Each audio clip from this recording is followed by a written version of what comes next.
Do you think Putin's money making machine is running on empty? So Russia's growth has fallen from about 5% to near zero since late 2024.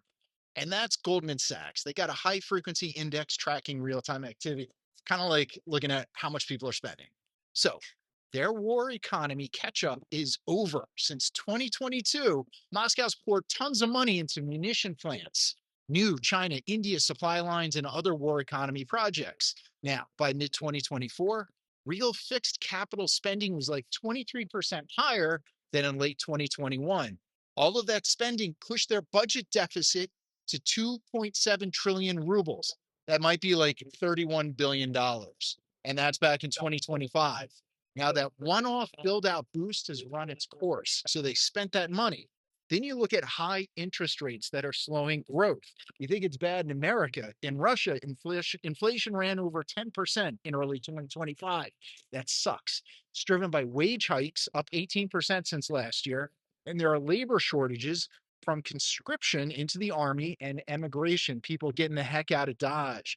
Now, to fight prices, the central bank there held its key rate at 21%.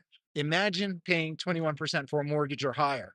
That's the highest in Russia since the early 2000s. That makes loans really expensive. So businesses are going to push off investments and consumers end up hiding cash instead. Now, you've got an oil price squeeze going on and really soft demand. So you've got global trade tensions and weaker growth forecasts for China that cut oil prices alive. Now, that means oil's super cheap. Now, Russia has oil and gas export revenue, and it's forecast to fall 15%. Since like last year, the IMF has trimmed China's 2025 growth forecast a little bit so that it hits the demand for Russian crude oil. Now, this matters. If there's no more war economy surge, that means there's no extra growth engine.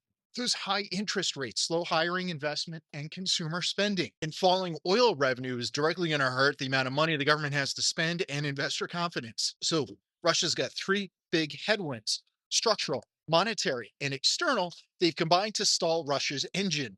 Now, Putin might welcome like lower inflation, but the sudden stall in the economy risks draining the war chest and slowing the economy even further, which is good news for Ukraine. Indirectly, it kind of looks like Saudi Arabia has declared war on Russia simply by pumping a ton of oil out, dropping prices, and bankrupting Russia's money making machine. Kind of interesting.